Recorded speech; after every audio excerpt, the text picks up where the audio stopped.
Hi, everybody. Welcome to the Adapt podcast.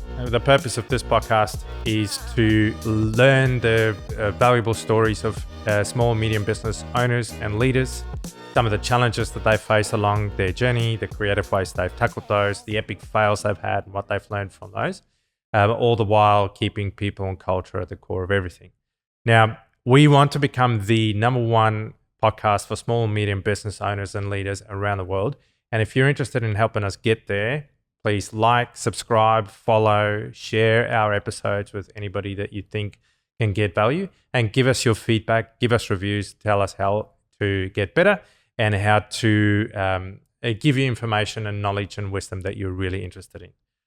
So today's episode with Ammo Marketing, I had Cam and Jack on the episode, and we just had a great chat about growth marketing and the lessons that they've learned doing this for 10 years, supporting founders along the way.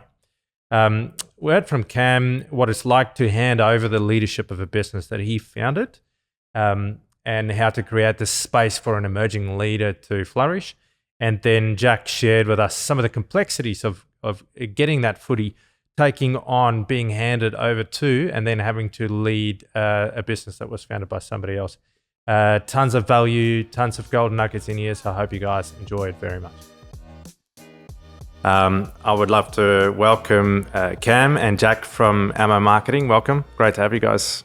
Wonderful to be here. Thank you so much, Gabe. It's going to be fun. Thanks, Gabe. Good to be here. Stoked you guys repping the Ammo shirts, which is so famous for as well. Of course. That's it. We got the heavy metal tee here and the cocktail one there. I mean, Cam would probably have to turn around for you to see it. But Which one's the most vintage out of the two? this one. This one we got an illustrator to help us with, and like complex layers of printing and stuff as well going on it. So very limited. It's like if Ammo was an 80s death metal band, what would we look like? So it's a Skeletor busting out of a Commodore 64 computer with wires, and it's pretty wild. But definitely get some comments. I mean, we're not that far away from a band, really. That's true. Yeah. So some of what I want to really chat to you guys about is this just crazy cool culture that you've built over 10 years now. It's been 10 years of Ammo. Congratulations. Thank you. What an achievement. Cheers. Yeah, mate. No, it is special. And you got to celebrate these things when they happen too, right? Yeah, 100%. So, I try and remind people, business owners, when they have these milestones, of how big a deal it really is, because there's very, very few that make it that long. Massive pat on the back. And just the reputation you guys have built in this town and around Australia for the work you do in growth marketing is amazing. So congratulations. Very kind of you, mate. Cheers. Longest relationship I've ever had, so I have to get something right. Hey, you're still here, so you must be having fun. Yeah. Before I move on, I want to throw a big shout out to Refuge Small Bar, who's housing us again. Dave and the team, thank you so much for your generosity. We love the space. And also a big shout out for TSB Studio, who's making all of this possible from the very beginning, film and audio and post-production. So let's get into it. All right. One of the things I love to do to really just get to know the humans in front of me before we get to the meaty stuff is I want to find out what's one of your favorite indulgence in life and also one of your favorite life hacks. We'll go one for one. Cam, you kick us off. All right. Favorite indulgence in life. I mean, it's got to be beer, hasn't it? Okay. Nectar of the gods. Let's go. Keep telling more. And so, it sounds cliche, but, we are very lucky in Western Australia and Australia to have some incredible craft breweries and talented brewers who produce amazing product. But also, back to basics, I mean, like a good old Swan Draft, and Swan Gold's just come back as well. But there are some wonderful breweries who, small craft breweries that capture the essence of that old back to basics beer making, and the communities that go around that, and the culture and the mateship and the friendship that goes with that scene is just really special. So awesome. Yeah. I guess one of the things that makes Refuge very special to me, Dave and the team here support local SME brewers. How good. And that's their priority. And they've done that for a long time. And we love the fact that they do that, support those brewery SMEs around the state. So we like to support them in turn. Yeah, good on them. Favorite indulgence for you, Jack? I have to say movies. Okay. I just love movies. I've always loved, the storylines, but then the character development, everything about them really. Like that's probably, even growing up, like one of my favorites. So I watched recently Troy. Oh, really? Wow. Yeah. Just there's so many lines in that where he's just like, Hector! And it's just, and on the surface you might think, well, it's just a bunch of macho men getting around and stuff, but it's actually quite a love story too. So I think there's actually more depth how to do it you than on the rate surface. how do you rate Brad for his performance in that? Oh, epic. Yeah, really good. I mean, probably one of his best. Yeah. I reckon he's a unbelievably underrated actor. I've always thought that he's really, really good. Okay. Quite a bit of breadth. This is Brad Pitt. Yes. Oh, how good was he in Snatch as the pikey boxer? One of my all-time favorites. That's amazing. You like dags? I need a shake. All right, favorite movie of all time? Oh, that's really, I can't answer that. It's the mood. It's a tough one. I can't answer that. No. Okay, it depends on what mood you're in. Yeah, definitely. What's yours, Gabe? Training Day. Oh, Training Day? Denzel Washington. Yeah. That movie gets me every time. The twists Just in classic. that as well. Yeah, but The twists and turns. it's how they put that story together and what Denzel brought in that character. Like, I've watched it 5-6 times. I just find new layers of it every time. Yeah. So. I mean, you were in the Force, right? So like. I was. That's true. Yep. So what does that feel close to you, like in a way, or Maybe I have a additional perspective on that job in the narcotics arena and fighting drugs on the street and what it takes to really try and make a difference there. So definitely connect with a bit of that. Wow. Favorite beer? There's a label over there on the locker. It's the Beer Farm Royal Haze, yeah. Royal Haze. Yeah. Blue and yellow or blue and brown, blue background. Just gorgeous. Yeah, yeah. That's a good choice. Good big boy beer. You can't have too many of those. That's for sure. Well, you can just just clear not your all at schedule. once. Yeah.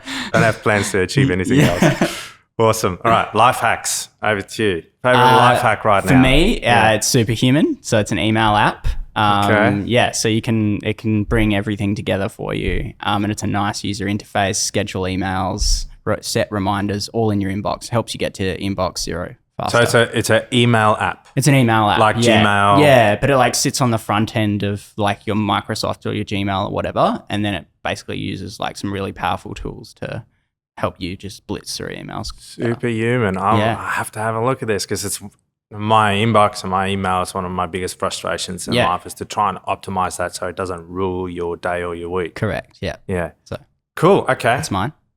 Mine's the opposite end of the tech spectrum. It's very lo-fi. It is just focusing on achieving 3 things a day.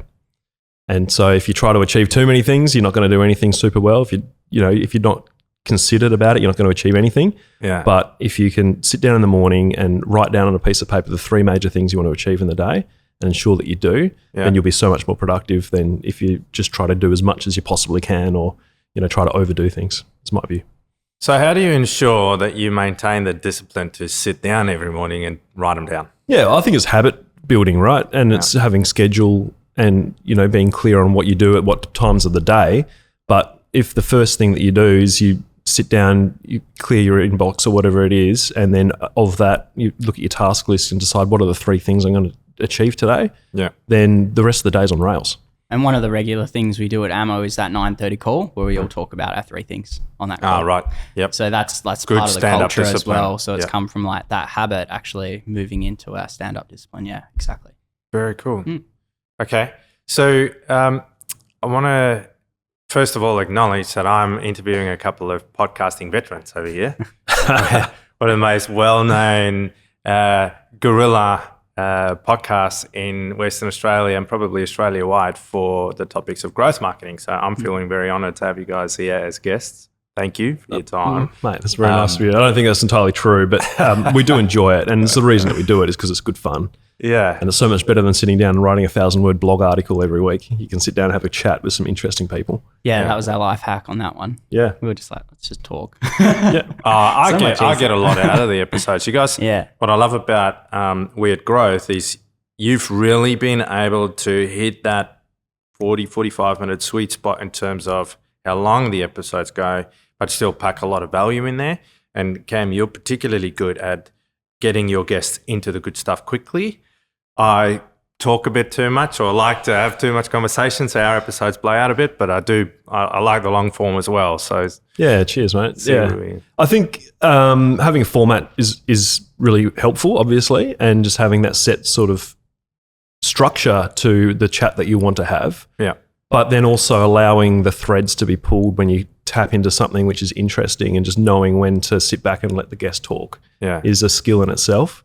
So yeah, just giving them the space to, explore ideas that they probably never even verbalize themselves. That's the wonderful thing about podcast format. Okay. Yeah.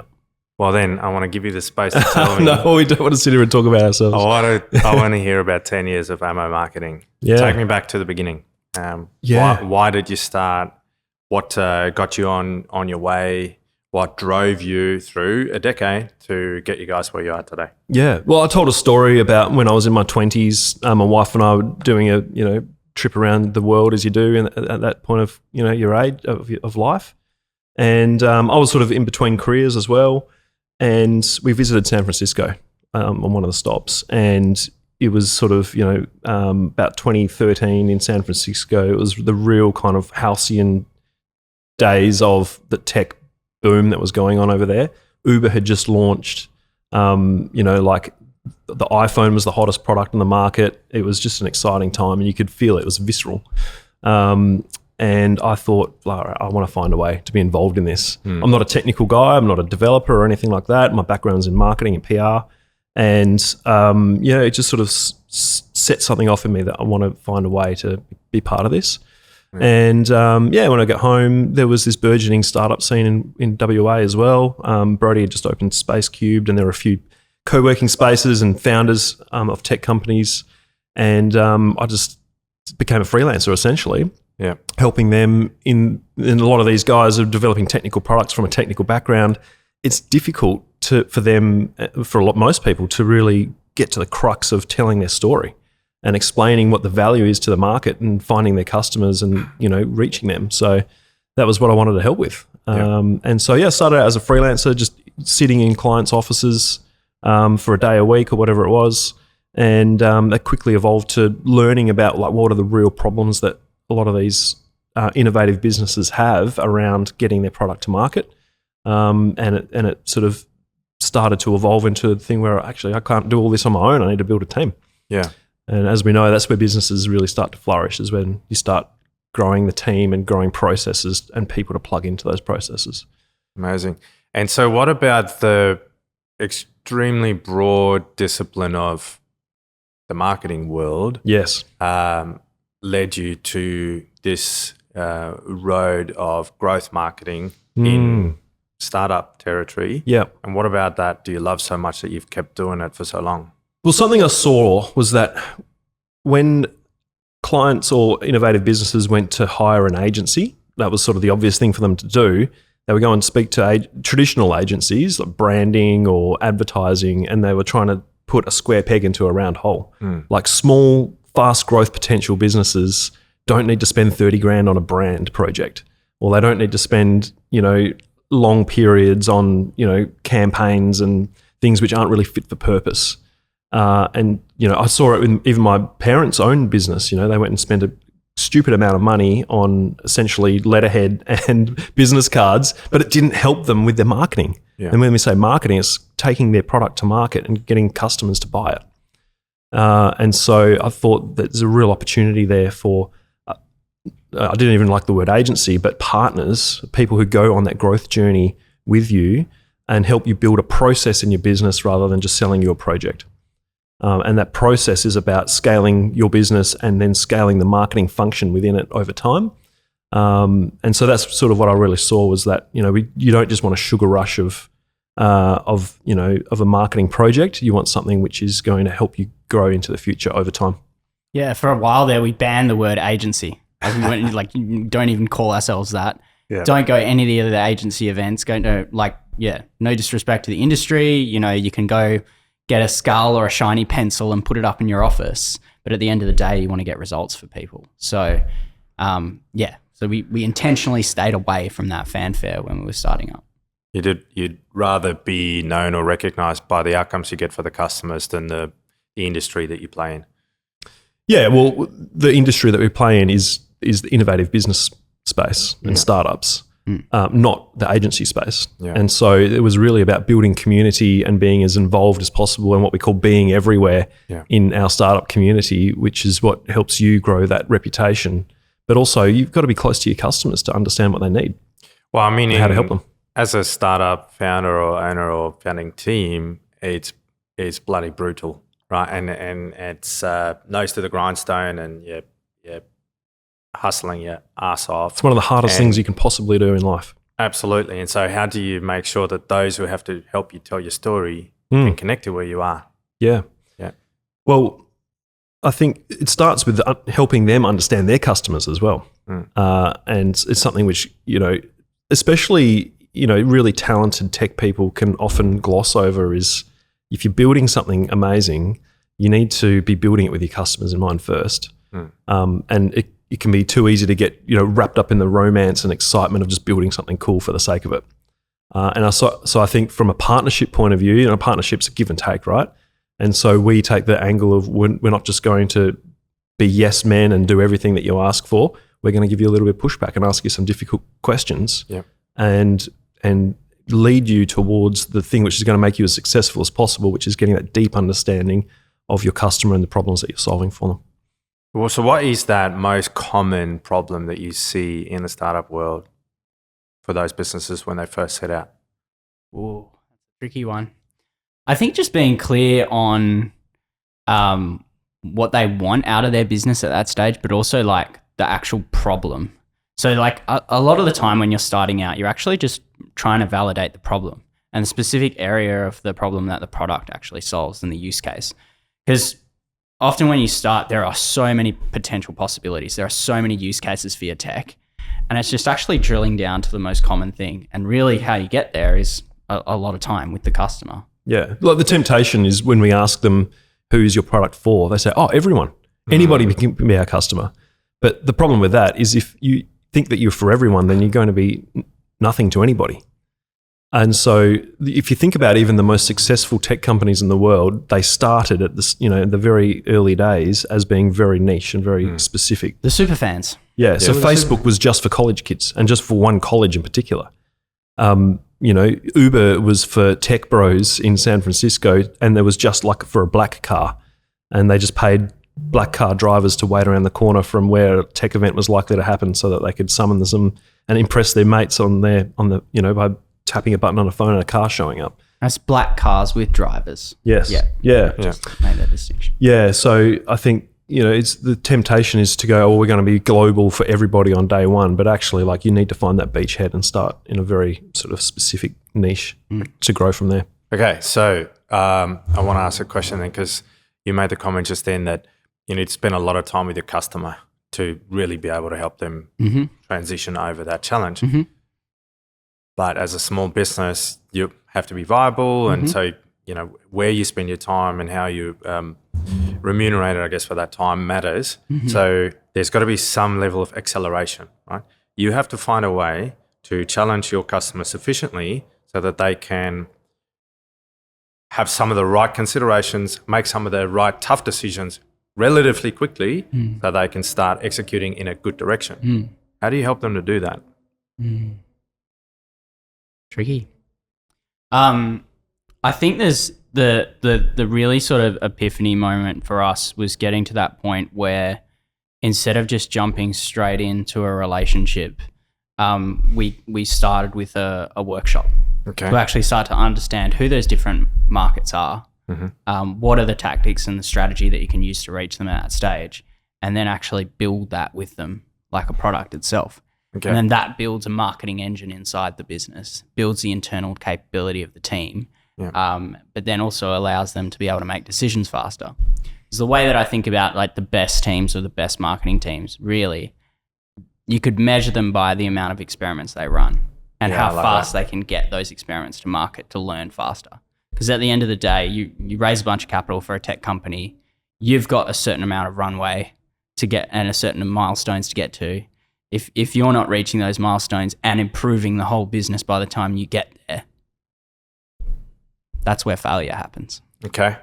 And unfortunately, in any industry, there's good operators, bad operators. From personal experience and feedback from the SMEs in our community, marketing is one of those black hole topics where so many businesses have been burnt by the cookie cutter approach. Now, how do you find building trust quickly with potential customers so they can trust you quickly and you can get moving in the right direction, rather than them just taking this approach, well, everybody else has screwed me, I need to have somebody help me, I don't know if you guys are going to screw me as well. When somebody's in that mindset, they can't do their best work, they can't really be their best creative self, and you can't get the best out of them to help them see the right next step. When I think about the best relationships that we've had over the last 10 years, it's been where we've had either a small piece of work or something to get started with a very clear fixed fee, fixed outcome kind of job. That's probably one of the fastest ways to build trust. The other way to build trust is obviously having those results and the people back you up in the community by your reputation. So it's like a two-angle approach, like get the results, get the outcomes with that client, but then also make sure that the reputation in the community backs that up, and all the people that you work with and stuff are going to say those things about you too. So rather than roping a customer into a long-term, big budget project where it takes them a year to realize they didn't get the results, you guys take a much more piecemeal approach, probably. Well, I was going to say punchy. Yeah, sure. Punchy approach to say, all right, let's do one small thing together. Small risk, small time frame, very quickly for you to see that we can deliver what we promise. And you nail that, and that brings and builds trust. Generally, you notice that there's some low-hanging fruit, quick win type things which you can help a client with very quickly, and then that will, inevitably lead on to what a lesson for both of us, for everybody, and then some insights into, okay, how do we turn this into a longer term in partnership? And then help with that process building inside the business, which we talk about, which is what growth marketing is about. And I guess we didn't really sort of define growth marketing, I suppose, but it is not just putting all of your chips into one, onto one bet, I suppose, in the marketing tactics. It's what is the actual customer journey and the growth journey, or the journey that you're taking customers on. And how you're building that into the systems and processes in your business. I guess in short, the rapid experimentation of channels to find out what works. Test, learn, experiment, test, learn, iterate, pivot, iterate.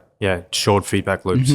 Which aligns really well with the types of people that we work with. We talk about sprints, we use terminology that they're familiar with in software development. And so it feels quite natural for them to sort of work with that. Even down to the products or the packages that we've sold, like with minimum viable brand, which is like, what is the minimum viable branding that you need to actually get this product to market? Like making sure that you have logo, fonts, files, all that sort of stuff on hand that you can bring into your UI, that you can put on a t-shirt, that you can put on a business card, and that you can actually start talking to customers and you look bigger than you are, I guess, which is like one of the other things that you can achieve with marketing is you can really help that brand achieve a lot more. It's amazing how common it is. And look, it's part of human nature. You guys are involved on the Plus Hope program. We're involved on the Plus Hope program. We work with a lot of startup founders, entrepreneurs trying to build great businesses. And it's incredible for me how common the challenge they have is they're either trying to make their brand perfect before they get out to the world, or they're trying to make their product perfect before they get out to the world. 100%. And they don't just get out to the world, get feedback and make changes based on that data. There's a graph I love showing, specifically when I speak to the Plus 8 program and some of the other accelerators, which is failery.com, which does analysis on why startups fail and close. And not that, and there's sort of like the reasons. And so the number one reason is that they didn't get customers. So they weren't able to actually sell their product. So it's a marketing failure. And the second, and so that was like about 30%. And then the second problem was that they didn't get the messaging right, or that they weren't able to explain what they do, another marketing failure. So if you add those two things together, it's 55%. So more than half of the reasons that startups fail is because it's a marketing failure. And then, so the other reasons were, that tech didn't work or their founders had a falling out, they ran out of money, but they're secondary problems to the actual getting the product into customers' hands. So what is stopping the founder from taking the steps to not fall into that marketing failure scenario? I think it's a mindset thing. And as I was saying, like innovative people and technical people love building the solution. They love building the product, which is fun and it's rewarding and I get it. But the challenge is if you're doing all that work and it's not actually resonating with the market, or you're not clear on who it's for or what problem you're solving for them, then there's no point. Yeah. You just got a hobby. And so I think it's got to be flipped, but also so customer first, problem first, build your community before you build your product. But you've also got to do it in unison and with that sort of feedback loop where you're getting the product specifically for your customers and you're building it over time with them. Yeah, I mean, there's balancing building the product and there's balancing picking up the phone or going to an event and actually spending time around your customer too. So you're constantly like ratcheting things up at a time as a founder and balancing the toing and froing that comes with the product development. How much of this do you think comes down to a fear of rejection? Ooh. More so fear of failure, I think. I think rejection is something that founders got to get used to pretty quickly. They're probably going to pitch like a few hundred times to people and maybe get one investor. Okay. So yeah, I think rejection becomes pretty evident. So how do you draw the distinction then between fear of rejection versus a fear of failure? I guess they're related, but to me, I think the failure is, what's my family going to think? Yeah.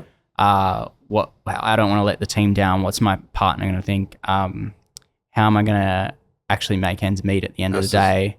But yeah, I mean, you're in the public eye, I guess now. Putting yourself out there. So I've come up with this idea. I've built this thing, and now people think it's valuable enough to give me money for it. There's a wonderful program which CSIRO run called Prime, and that's about getting researchers out of labs who are developing a technology or piece of research and trying to commercialize it. Mm-hmm. And the whole program is just about forcing them to have 100 conversations with potential customers or stakeholders. Oh, that's good.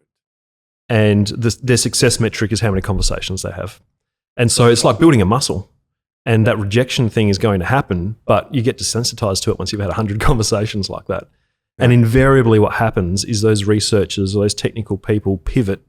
It might be only 10 or 20% from what their expectations are, but into what they end up doing. Yeah. But that makes all the difference because they unearth insights into what the market really wants from them, and then it allows them to take their research in the bubble in the lab out to the real world and actually have some impact, which is the most important thing. Yeah. A lot to unpack there, but I think what a wonderful thing to encourage those incredibly innovative people to go and really validate before you invest too much time and energy into all of the other shiny things that every successful business needs. Spot on. I want to just go back to the 10-year journey. So it was about 3 years in before you made your first couple of hires, right? Yeah, it kind of happened organically in a way. I was also running a startup called VeryVote and had a great sort of team there. We were building electronic voting for elections using what a new technology at the time called blockchain. And we wanted to sell this new tech to the government to run elections, the state or federal campaigns. And we realised that actually government takes a very long time and is very painful to sell to. When you've got one customer, it's not a good spot to be in. Yeah. But what happened was the CEO of that, Adrian Peterson, he said, I just want to learn what you do. Can I sort of shadow you for a few months? And I had never even really considered the idea of growing ammo. I was just happy, doing my own thing as a freelancer. But it really opened my eyes to what is possible when you have someone with you on your journey with you and what more you can achieve, basically. He was, doing some work for me and I was like, far out. And then he was leaving to go and to do something else because it was always a part-time thing. And I was like, man, I can't do without you. what are we going to do? I can't go back now. Pandora's box is open. That's right. I need you to hire someone to replace you before you go. And there's a great entrepreneurial space called Bloom at UWA, which we were working out of at Veryvote. And Adrian said, "Oh, look, I'll find some people through Bloom." And he put an ad up on the group, I think, and Jack was involved in Bloom at the time, and a few others, and yeah, that's sort of how we connected. And we met Jack and also Liam, who's been with Ammo ever since as well. And I remember thinking, this feels like a big leap. It feels like scary. And I remember thinking, oh, it's probably not going to be successful, but I'll do it as an experiment. I've got to eat my own dog food, right? Yeah. But what I realized is it was actually one of the best decisions I ever made. It was just taking that leap to actually hire a team. Yeah. But it also felt right. Like I knew intellectually it was the right thing to do, but I also felt a little bit, in my gut. Yeah. But then intellectually it was like, oh, this is a bit, of a risk. And so it became obvious to me after that, that when you're making those decisions which feel risky, but intellectually they're the right thing to do, you're probably on the right path to growth. That's where improvement happens, right? Is on the edge of comfort. Yeah. So Jack's he's our general manager now at 7 Ammo. years. Mm-hmm. Coming Amazing. up. Yep. And Liam also about 7 years. Yep. Coming up. And so how big's the team now? Team 6. Team of 6. Yep. With, a great sort of community of partners and contractors and stuff around us as well. But it's also, wonderful to have that sort of core group of people who you call your friends and you look forward to seeing every morning and working with. It's pretty special. And tell me about this thing that everybody in the team runs their own startup or side hustle, because I think that's hell cool. Yeah, it's kind of... Considering that you guys are helping startup founders, you're all doing it. Yeah. Yeah, tell me more. Well, yeah, Alex and Liam, they're probably the two classic examples where they've just got their online clothing companies as well. And they've both pivoted those things over the years as well. So just sort of side hustles that they've been interested in. But I think where it all came from was back in the day, we recognized that, companies like Google do 20% time. So they implement in their team 20% time to work on a project you're passionate about, pursue something different. And that actually gives that person the potential to think bigger picture, but also test and take those learnings from their side hustle back into the business. So it creates, I guess, both a culture of learning, but also a culture of, hey, we're actually going to balance your time here. And if there are things that you want to pursue and build your own career around, that's an option too. You know? So it's all about, I guess, how the individual wants to go about that. Yeah. We've watched you guys work for a little while, and I'm always impressed with the depth of knowledge and experience within the team, because it's a small team, but the wisdom that you guys have is really, really evident. And that's just a wonderful example of you're able to draw on stories to say, when I had this experience, this is what I learned, and you're able to pass those wisdoms on to your customers as well, which I think is really, really powerful. And like for me as the founder of the business, I want my team to work with our partners and our clients in a way that they would work on their own business and help, provide advice and guidance, which, they would be doing in their own business, because that's where it's going to be real. And it's not going to be just because it's the easiest path or whatever, So, they're keeping their tools sharp by doing it for themselves. Do you think it helps customers trust you guys as operators a little more? Oh, definitely. You're talking about something that you know. People can tell stories like, I spent heaps of money on stock and it never arrived. They can talk about how they have done that for their own business or their own side hustle, or even with the other, 300 companies that we've worked with over the last 10 years and been like, yeah, that didn't work. Or like, it might have worked in this scenario, or had we done this, it might have worked. So I think, it's that. You can genuinely empathize with what they're going through, what our clients are going through, because we've been there and done that, and we know what it feels like. Yeah, I've slept on a mattress and a floor in San Francisco with a team before. Yeah. What, the whole team? Not the whole team. Not all at once. No, not all at once. But I've lived with founders. I've seen it. It's hard. Yeah, I think your customers will be able to connect to the fact that you understand what they're going through because you have actually done it. You can't. It's not a case of just being a uni trained marketing person saying, "Oh yeah, no, I'm sorry for what you're going through." You really understand. Yeah, and there's definitely a place for that. And there's agencies with 40, 50 staff, and they've got team members who just do Google AdWords all day, every day, and they're famous for one thing, and they're fantastic at that, and that's brilliant if that's what you need. But I would prefer a multidisciplinary team who can understand the full sort of breadth of the skills that are required to run a whole marketing program, as opposed to real sort of niche experts. Well, if you look at your customer as the startup on a growth journey, you have to be able to give them a breadth of knowledge and experience at a budget that's not, big agency budgets because they haven't got it. Spot on. Yeah. Yep. How have you guys managed to build this cool culture or this cool vibe that surrounds Ammo? Because you guys are quite well known for that. Thanks, man. I don't know. I think part of it's the t-shirts. Well, yeah. I mean, the merch is one thing, but I think it was almost not by accident, but really started with Cam, right? And I think when we look at all the early team, it was Friday drinks, there was rituals, there was, I guess this kind of at first it just sort of felt organic. But then I think we started to recognize some things. And one of the things that Cam introduced early was Friday stand-up. So maybe you want to talk about Friday stand-up. Rituals is the right word, and it's a bit like a family. Like a healthy family has rituals. You have lunch on Sunday, you have, breakfast night together. Yeah, you do all these things together because it builds predictability, but it brings you closer because you know what to expect. But what it does is it grabs something which might have only worked once and it was a magical time, but it stretches it out and builds it as part of the fabric of the business. And so, obviously Friday, every business has rituals and sort of standing recurring meetings.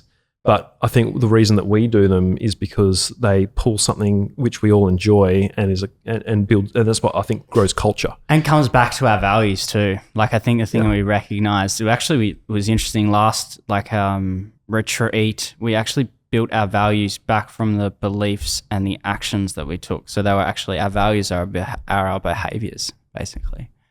And so I think the thing that we realized was that, practicing these things again and again and again actually forms the infrastructure you need for a good culture.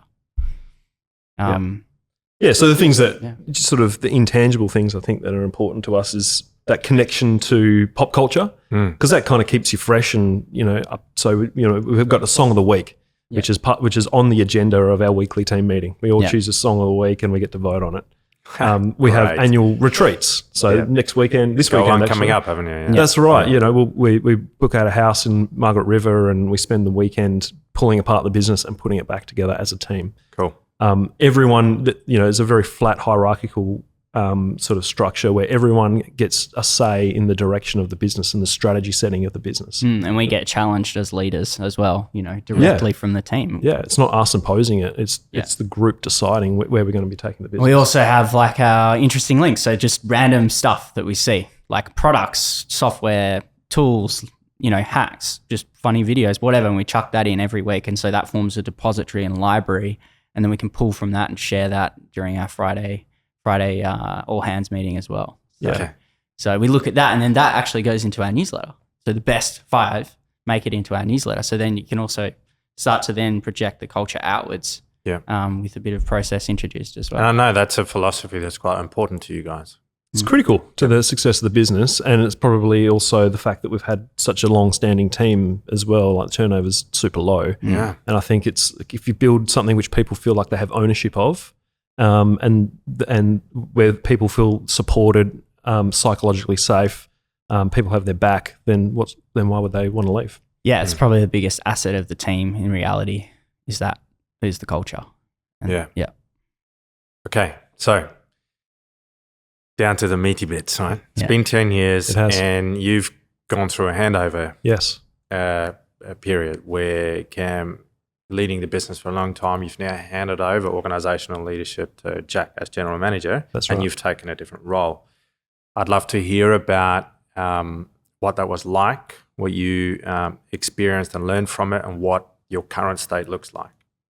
Yeah, sure. So this probably happened about a year ago now, where we were getting to the end of the 9th year and I physically started feeling wow, this has been a long time, and it's starting to feel like Groundhog Day in a way, which is great because we're sort of on, or for me personally, on autopilot.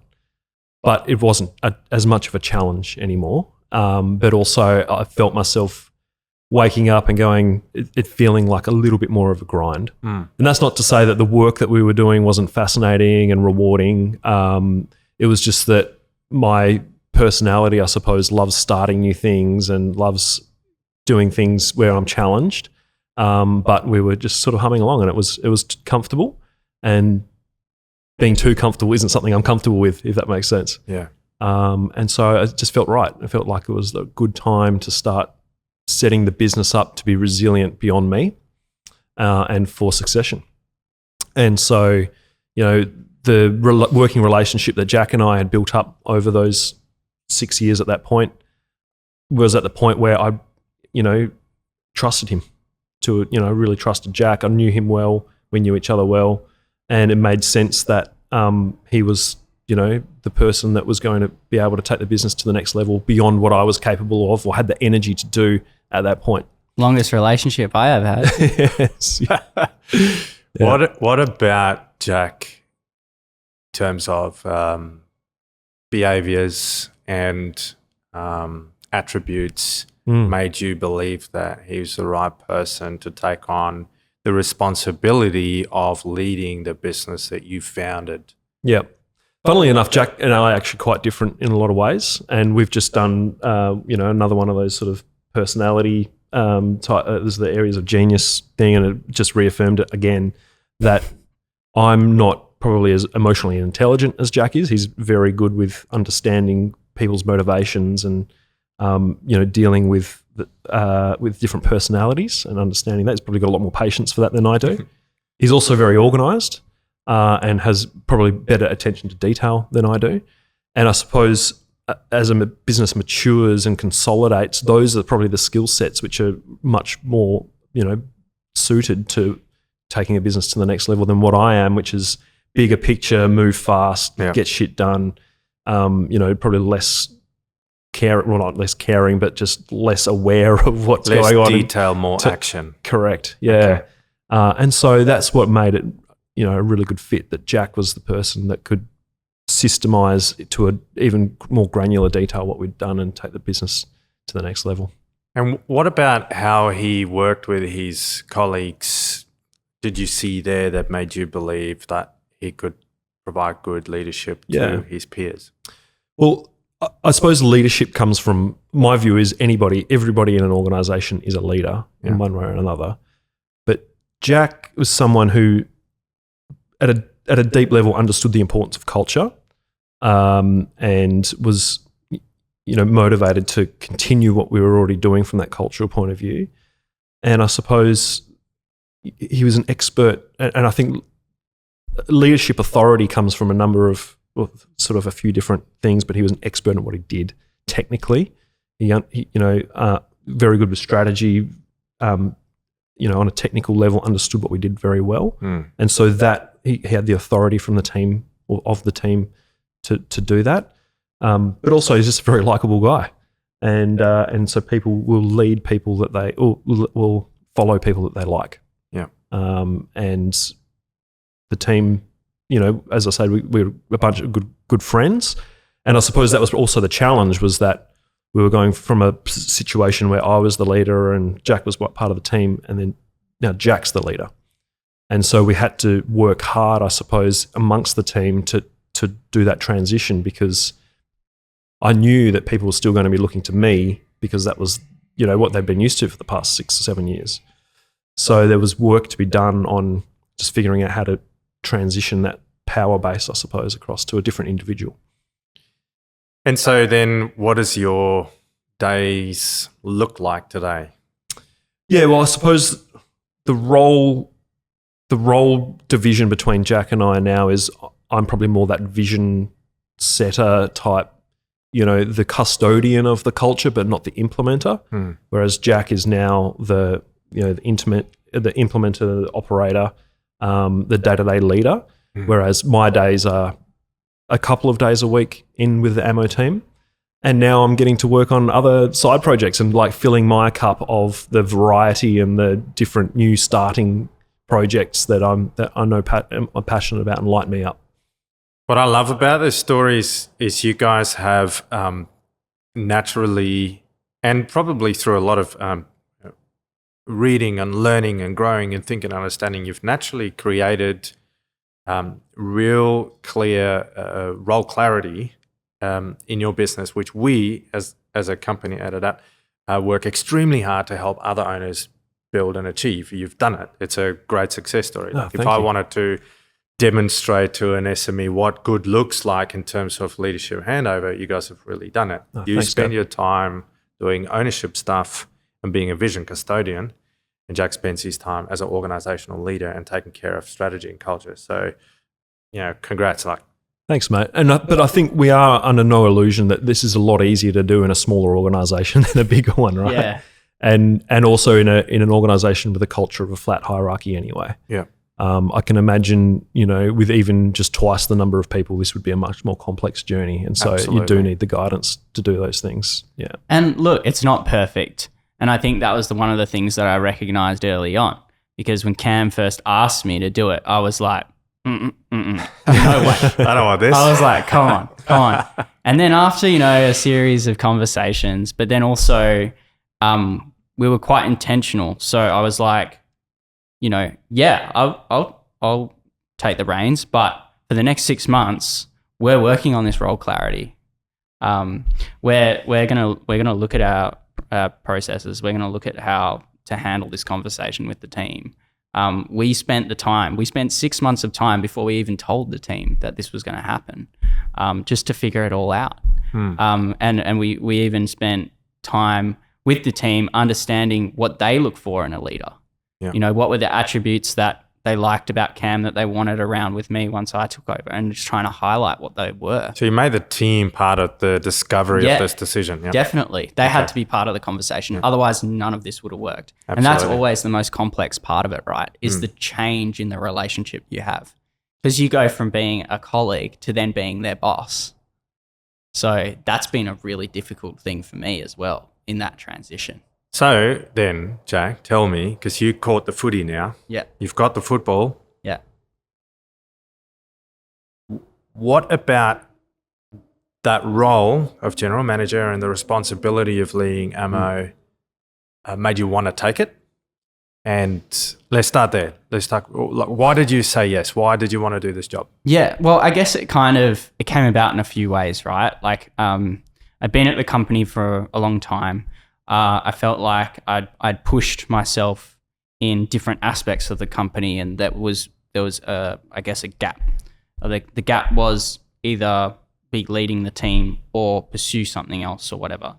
And I think I saw that gap, and I thought, that's a good opportunity in terms of potential. Catch the footy, take the brand from here, take it from basically 1 to 10 instead of 0 to 1, which is the area that I'm pretty fascinated with in general anyway. Yeah. I guess the other aspect to it was, ammo was pretty much my first job out of uni. I had a bit of experience in like the accounting world and stuff like that. But marketing wise, it was my very first gig. So over that 6-7 years, Cam and our relationship had like been changing all along the way, in lots of different ways. Like it started off as like more of a mentor-mentee relationship where I'm just trying to like understand the lay of the land. Then it moved to, manager-colleague, manager-employee, and then partnership, like level in terms of relationship. So at each of those milestones or changes, that changed, and that sort of we grew together in a way. But yeah, and I guess in terms of accepting the challenge or wanting to do the challenge, I saw the opportunity. We hit a certain point in the market in terms of WA. what does that look like from a national or international level? And so that I think really excites me from here. Right. And just talk to me about the complexity of taking on the leadership of a business that somebody else founded, especially if they're still sitting next to you. Well, yeah, it's not all clear cut, right? It definitely took a bit of getting used to, a bit of, it's that decision making, I think, at the end of the day, if you boil it down to something like that, like, do we go with this one or that one, or do we hire this person or not, or like just getting used to that, and I guess being a bit more confident in like the decisions you make day to day. I think like when I don't need to necessarily pick up the phone as much, I think that's when like that's a good sign that things are kind of working as they should. Cool. But yeah, it definitely took a bit of working, like, and we're still working on it. I would, we're getting there.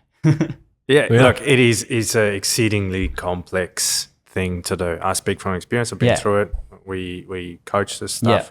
Bill and I did a great talk about, I think I shared it with you guys, Yeah. the talk on our journey. That's why I ask, because it's not easy. And it's a lot of things to consider, and you've got to be really delicate with some of your decisions. And I'm wondering, what does Cam do well that gives you the space to and the confidence to take the leadership? I think, like it's a bit cliche, but leading by example. Like I think he's always got our back when we need it. So his ability to kind of jump in. I wasn't always a very detailed oriented person. In fact, he taught me that. So there are these things that I guess along the way he's helped me with and unlocked in me. And so I could see how he's done that with actually everyone in the team. So I think the attributes in terms of Cam, in terms of the team, is actually like he knows how to get the best out of people. So I think that's a really important one as like as the person who's leading the vision, being able to communicate that story and say, yeah, well, this is the next frontier for us. But then also going down to the detail level and actually understanding that person and figuring out what actually drives them. I guess those are the things that I think Cam does well. Awesome. Yeah. Okay, so in the 10 years of ammo marketing, can you think of one really big success story or big or small, doesn't matter, but just one moment or one thing that you guys are super proud of that's been a great thing for the business?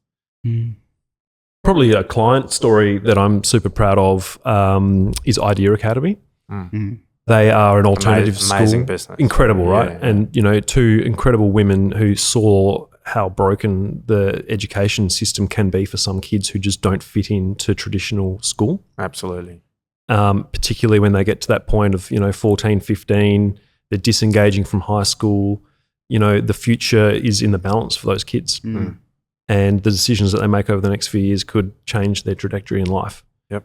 And what we saw there was that they had a wonderful product, they had a really engaged community, but the challenge was how do we expand that impact and quickly?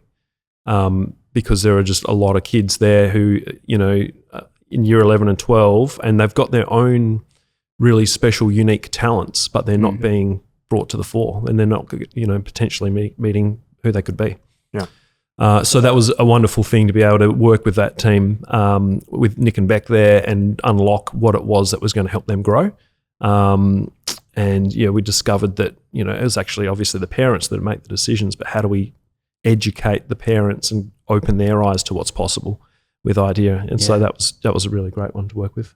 Yeah. And I think from a marketing point of view, what became evident as well was they had a clear North Star in the end, which was the information sessions, because that's how you build trust quickly with the parents. Once they come to the space, see the community, see what the kids are up to, they're like, yes, this is exactly what my kid could do here as well. And so I think that aha moment for them was like figuring out that was the North Star, and then all of the energy just went into that. And then, that's when we really started to see the results. So in terms of like a case study, or like when you see, because a lot of the time we fail. A lot of the time growth marketing is hard because you are failing. You're experimenting. Yeah, you're experimenting, and a lot of your experiments are going to fail. But when it does work, it is such a good feeling because you can see it all line up. You see all the dots in a row. You see the business go like that, and you think, hell yeah, like This is why we did That was worth all of the other fails. Yeah. Okay, cool. That's awesome. I've got a lot of love for that team and for that business and what they do. I was the kid that ended up in the principal's office every bloody week. So I just got lucky. Some grown-ups cared enough about me to try and keep me on the right track. Yeah. Any massive clusterfucks you guys have had to learn from? So many. I don't know. I don't like it's hard. Like, where do I start? There's all like the little ones like leaving stuff on when it should be turned off. In terms of ad spend. Yeah, and then the ad spend, and you're like, oh no. But then I can think of one, and this is probably pretty early on in the journey, but we worked with a startup that was building a social media platform for the mining industry. And so all of the FIFO workers and, guys working out in the desert to connect, over their role and what sites they're on and all that sort of thing. And this is talking about, validation. They went and invested nearly $500,000 in building this amazing platform. It was all based on a map at the time. It was really, high tech. And, we did a really good job of sort of creating some buzz around it and anticipation before it launched. And I think I had about 80,000 people signed up before the thing even launched. Gee, we launched it, pumped all these users in, and they started using it, and they never came back. No. And it lasted a few months, and that was, it was just very, very difficult to actually get people to keep coming back and using the platform. What was the friction? Was it the login or what? It wasn't the login at all. It was just that they didn't find it useful. It didn't really hit on didn't really understand that the problem that they were trying to solve for these people was meaningful connection while they're working away on site. Yeah. And instead it was a bit more like a professional profile and a LinkedIn type thing, as opposed to a person-to-person connection. And, there could have been a million other reasons, but it was just the fact that the product was built to such a high standard in a vacuum away from customers and then launched and that goes back to that early point that we made about getting people to use it and critique it, give you feedback early, rather than spend $500,000 to find out you built the wrong thing. Yeah, that is a big issue. Yeah. That is a big one. Yeah. Look, you guys know us well enough to know that we're all about building resilient businesses, and this is what I love about you guys, is that's what you've done. And so if you could think of one from each of you, if you're happy to, one lesson, one golden nugget, one bit of wisdom that you could pass on to anybody listening who's interested in how do I build a lasting, enduring business, what would you share? So for me, and it's just become more and more apparent the more that we've been on this transition from, the founder to the general manager in Jack, but it's been addressing those difficult conversations head on as quickly as possible, but then also not following, allowing human nature of putting your head in the sand when you have those difficult questions or things at the back of your head, but allowing them to come to the fore as quickly as possible, and have that conversation. Something that we did during the transition was we would write down those hard questions in isolation and then come together and put them together. So all of the uncertainties, all the areas of grey, it was all about getting away the grey and getting clarity on what this structure was going to look like. Okay. And it's probably a bit of a cliche, but it's definitely like having those difficult conversations and not putting your head in the sand about uncertainties. Speaking up early. Yeah. Bang on. Right. Yeah, awesome. And I guess to add to that as well is just like, if there is that moment, do pick up the phone and call that person, because it's much better to have it than just to let stuff. Yeah, it's a hard thing to do, and it's it's nerve-wracking and it's emotionally difficult, but it's so much better than the alternative, which is allowing it to fester and then having it come to a head on a time which is not of your choosing. Yeah. Amazing. Guys, I appreciate your generosity with sharing, because we went to some cool, real places. So it's a wonderful story watching you guys operate in Western Australia and Australia in terms of what you bring to startup founders is amazing. Thank you for your time today. Cheers, Gabe. So nice of you to have us, mate. Looking forward to, hopefully many more years of watching you guys change a lot of lives in the growth marketing space and beyond. So thank you. No, I appreciate it.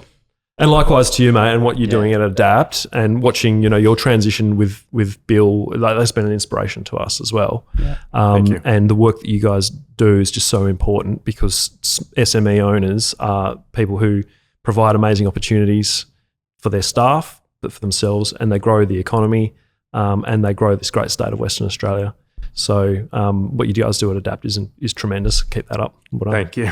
Cheers. We're doing it together, shoulder to shoulder, for many years to come, hopefully. So 100%. Thanks, Let's do it.